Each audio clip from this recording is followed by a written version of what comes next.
यह कहानी है दो मेढकों की, जिसमें एक मेढक पतला था और दूसरा मोटा।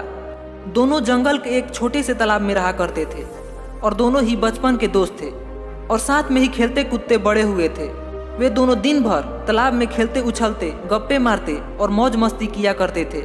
उन दोनों को तालाब के आसपास की नई जगहों पर जाकर घूमना पसंद था। तो ऐसे ही एक दिन घूमने के लिए वो दोनों बाहर निकले थे और घूमते घूमते वे दोनों जंगल से बाहर एक ग्रामीण इलाके में पहुंच गए।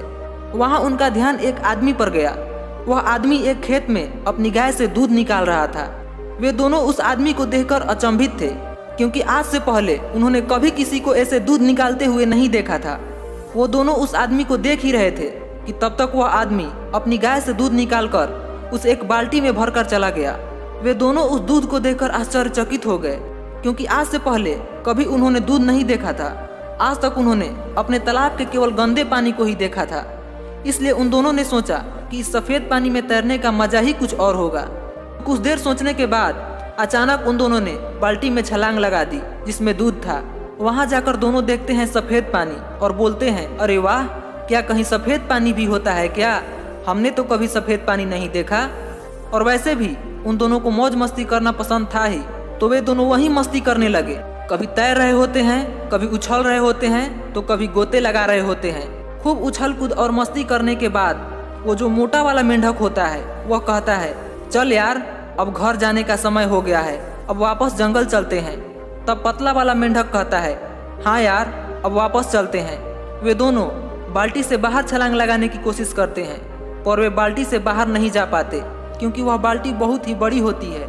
वे दोनों बाल्टी के किनारे जाकर बाल्टी के दीवारों से छलांग लगाने की कोशिश करते हैं, पर वो देखते हैं कि वहाँ बहुत ज़्यादा फिसलन है। वे जब भी कूदने की कोशिश करते, उनके पैर फिसल जाते। उन्होंने अनेकों बार प्रयास किया, कभी बाल्टी के किनारों से तो कभी बाल्टी के बीच से, लेकिन दूध की चिकनाहट और उसकी फिसलन के कारण वे दोनों बाल्टी से बाहर नहीं निकल पा रहे थे। तो अब जो पतला वाला मेंढक होता है वो मोटे मेंढक से कहता है, भाई देख, इस बाल्टी से बाहर तो हमें निकलना है ही, इसलिए हमें कोशिश तो करती ही रहनी पड़ेगी। लेकिन हमने बहुत बार प्रयास करके देख लिया, पर फिर भी हम बाहर नहीं निकल पाए। तो हमें लगता है कि हम खुद इस बाल्टी से बाहर नहीं निकल पाएंगे, क्योंकि यहाँ बहुत ज़्यादा फिसलन है। तो हम क्या करते हैं कि हम तैरते रहते हैं। अगर हम तैरते रहेंगे तो कोई ना कोई हमें देख ही लेगा और हमें बाल्टी से बाहर निकाल देगा।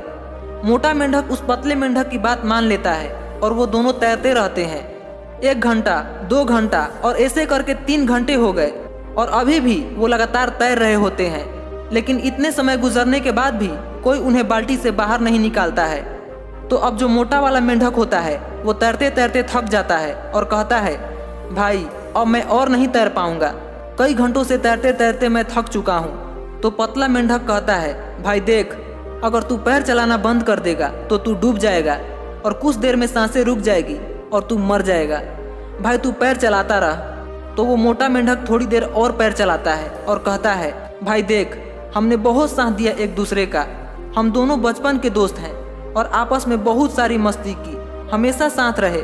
लेकिन मुझे लगता है कि अब हमारा साथ यहीं पर ख़त्म होने वाला है। अब शायद हमेशा के लिए हम एक दूसरे से अलग होने वाले हैं। आज हो सकता है कि यह मेरी ज़िंदगी का आखिरी दिन हो।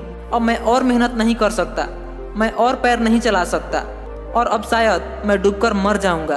और देखते ही देखते उस पतले मेंढक के आंखों के सामने ही उसके बचपन का दोस्त डूबकर मर जाता है। ये सब देखकर वो पतला मेंढक और ज़्यादा तेजी के साथ पैर चलाने लगता है। उसके अंदर आग लग जाती है कि अब कैसे भी करके मुझे इस बाल्टी से बाहर निकलना ही है।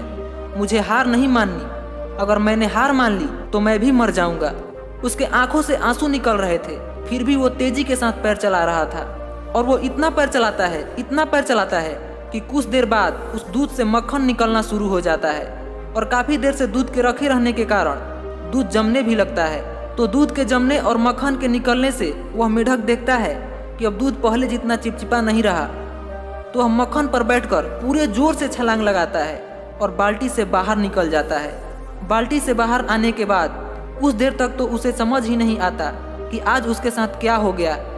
उसका सबसे खास दोस्त और उसके बचपन का यार आज उसके आंखों के सामने ही डूबकर मर गया था, क्योंकि उसने हार मान ली थी। अगर वो थोड़ी देर और कोशिश करता तो शायद वो भी आज जिंदा होता।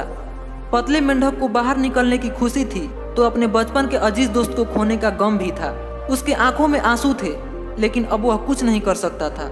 अब वह पतला मेंढक वापस जंगल चला जाता है और कुछ दिनों के बाद उसकी शादी हो जाती है और शादी के बाद उसके बच्चे भी होते हैं। और वो अपने बच्चे को हर दिन यही कहानी सुनाता था कि मेरा एक मोटा दोस्त था, हम दोनों साथ साथ रहते थे और मौज मस्ती करते थे और पूरे जंगल में घुमा करते थे।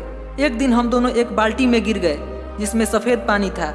हम उस बाल्टी से बाहर नहीं निकल पा रहे थे और अंत में मेरे दोस्त ने हार मान ली, जिसके कारण वह डूबकर मर गया।